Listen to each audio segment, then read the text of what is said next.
ಮುಖ್ಯ ರಸ್ತೆಗಳ ವಿಭಜಕಗಳಲ್ಲಿ ಅಲಂಕಾರಿಕ ವಿದ್ಯುತ್ ಕಂಬಗಳ ಅಳವಡಿಕೆ ಕಾಮಗಾರಿ ಭರದಿಂದ ಸಾಗುತ್ತಿದೆ.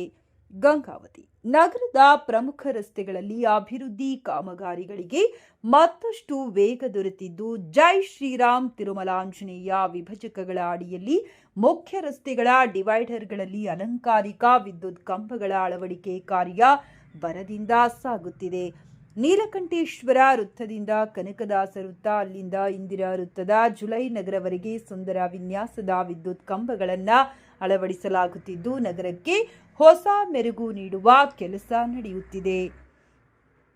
ಈ ಕಾಮಗಾರಿಯಲ್ಲಿ ದಿನವಿಡೀ ಉರಿ ಬಿಸಿಲಿನಲ್ಲಿ ನಿಂತು ಶ್ರಮಿಸುತ್ತಿರುವ ಬಿಜೆಪಿ ಯುವ ಮುಖಂಡ ರಮೇಶ್ ನಾಯ್ಕ ಹೊಸಮಲಿಯವರ ಕಾರ್ಯಕ್ಕೆ ಸಾರ್ವಜನಿಕರಿಂದ ಮೆಚ್ಚುಗೆ ವ್ಯಕ್ತವಾಗಿದೆ. ನಗರದ ಸೌಂದರ್ಯ ವೃದ್ಧಿಗೆ ಶ್ರಮಿಸುತ್ತಿರುವ ಅವರ ಪರಿಶ್ರಮ ಎದ್ದು ಕಾಣುತ್ತಿದೆ ಎಂದು ಸ್ಥಳೀಯರು ಅಭಿಪ್ರಾಯಪಟ್ಟಿದ್ದಾರೆ. ವಿಭಜಕಗಳ ಮಧ್ಯಭಾಗದಲ್ಲಿ ಅಳವಡಿಸಲಾಗುತ್ತಿರುವ ಅಲಂಕಾರಿಕ ವಿದ್ಯುತ್ ಕಂಬಗಳು ನಗರ ರಸ್ತೆಗಳ ಸೌಂದರ್ಯ ಹೆಚ್ಚಿಸುವುದರ ಜೊತೆಗೆ ರಾತ್ರಿ ವೇಳೆ ಸಮರ್ಪಕ ಬೆಳಕು ಒದಗಿಸಿ ವಾಹನ ಸವಾರರು ಹಾಗೂ ಸಾರ್ವಜನಿಕರ ಸುರಕ್ಷತೆಗೆ ಸಹಕಾರಿಯಾಗಲಿವೆ.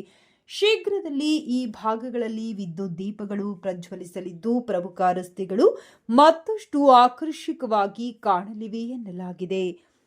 ಈ ಕುರಿತು ಮಾತನಾಡಿದ ರಮೇಶ್ ನಾಯ್ಕ ಹೊಸಮಲಿ, ಗಂಗಾವತಿಯ ಮುಖ್ಯ ರಸ್ತೆಗಳಲ್ಲಿ ಸುಂದರ ಹಾಗೂ ಸುರಕ್ಷಿತ ವಾತಾವರಣ ನಿರ್ಮಿಸುವ ಉದ್ದೇಶದಿಂದ ಈ ಯೋಜನೆಯನ್ನ ಕೈಗೊಳ್ಳಲಾಗಿದೆ. ವಿದ್ಯುತ್ ಕಂಬಗಳ ಅಳವಡಿಕೆ ವೇಳೆ ಯಾವುದೇ ರೀತಿಯ ತೊಂದರೆಯಾಗದಂತೆ ಕ್ರಮ ಕೈಗೊಳ್ಳಲಾಗುತ್ತಿದೆ. ವಾಹನ ಸಂಚಾರಕ್ಕೆ ಅಡ್ಡಿಯಾಗದಂತೆ ಹಾಗೂ ಸುರಕ್ಷತಾ ಮಾನದಂಡಗಳನ್ನು ಪಾಲಿಸಿಕೊಂಡು ಕಾಮಗಾರಿ ನಡೆಸಲಾಗುತ್ತಿದೆ. ಸಾರ್ವಜನಿಕರ ಸಹಕಾರದಿಂದ ಕಾಮಗಾರಿಯನ್ನು ಪರಿಪೂರ್ಣವಾಗಿ ಪೂರ್ಣಗೊಳಿಸಲಾಗುವುದೆಂದು ತಿಳಿಸಿದ್ದಾರೆ.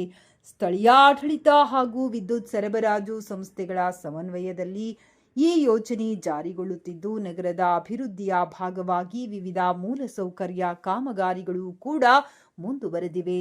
ಗಂಗಾವತಿ ನಗರದ ಮುಖ್ಯ ರಸ್ತೆಗಳಲ್ಲಿ ನಡೆಯುತ್ತಿರುವ ಈ ಕಾಮಗಾರಿ ಸಾರ್ವಜನಿಕರ ಗಮನ ಸೆಳೆಯುತ್ತಿದ್ದು, ನಗರದ ಸೌಂದರ್ಯ ಹೆಚ್ಚಿಸುವ ಮಹತ್ವದ ಹೆಜ್ಜೆಯಾಗಿ ಪರಿಗಣಿಸಲಾಗಿದೆ.